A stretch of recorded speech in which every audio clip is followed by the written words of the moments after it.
Right, so looking from underneath, ignore the tip X marks, that's from another setup. But what you've got on here is adjustment here, and you've got another adjustment there.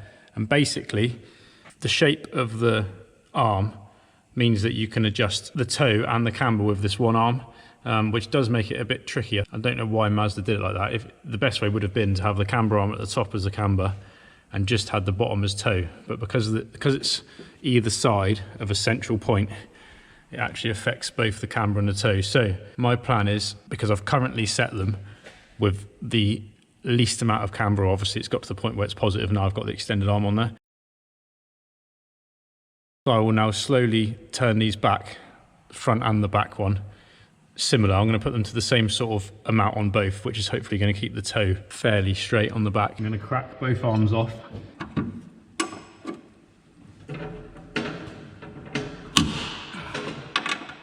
Still fairly tight from when I adjusted on the other day, which is good. Same again on this side. So you don't have to slacken them off just until the bolt's free. And then basically what I'm going to do now is move it. There's little notches on here. I don't know how well you can see that from where I put the camera. There's little notches in there. Probably go back there. That's about a notch. Do that on both sides. Sorry, do that on, yeah, front and back. Actually done the front a bit more there. I've just checked that on the bubble gauge. That's not really done a lot yet, so let's do a bit more. Obviously, if you're doing this on a proper four-wheel alignment or something, you'll be able to adjust it perfectly a lot quicker.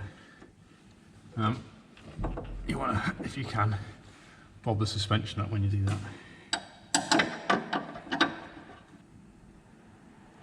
Again, that's only adjusted at a tiny amount, so let's get a bit more. Now you could physically see that moved out a bit then actually. So is that. Very, very close. Let's do a drib more.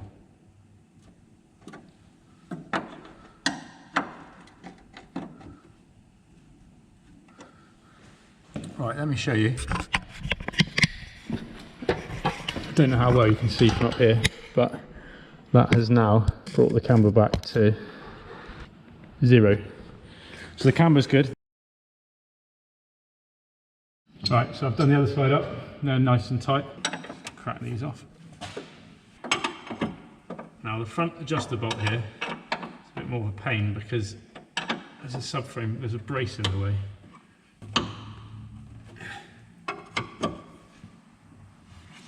Makes it a bit of a bugger, but we got it.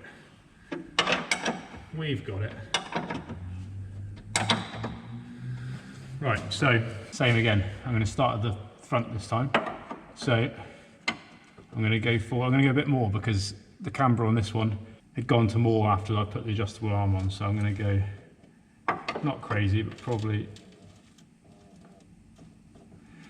somewhere like there. And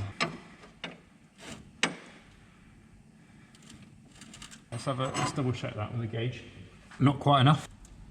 That was actually going to end up back near where the original I used to have it. That looked like it did quite a bit. Let's have a look. Absolute drib. Tiniest bit now. All I'm going to do is do it on this one here, I think. Let's have a look. I reckon that's the one. Let's have a look. Oh yeah, look at that. On 0 again. It's the middle of the bubble is what you're looking at, by the way, if you're wondering. So that's good. That's good news. Yeah, we've got now 0 camber for both sides on the back, just from extending the arms 10mm. Just so you know yourself, yeah, if you've got a Mark II Mx5 and you've got it at average height, I mean, it's not that low. Like I say, you look at the arch gap there. It's quite a lot of arch gap, really. Probably have got it higher than a lot of people would run if they're drifting, but the springs on the back were at the point where they weren't under any preload. So basically the springs have got no preload in them at all. They're literally, yeah. I could wind them down if I drop it down so it's absolutely slammed. But I think what I'll do is I'll try it how it is and just see how I get on really, and then make a plan. But if I want to drop it, because it's not as cool, obviously if I drop it, then that will put the camber probably bring more camber on it negative, and I'll have to then adjust it back again.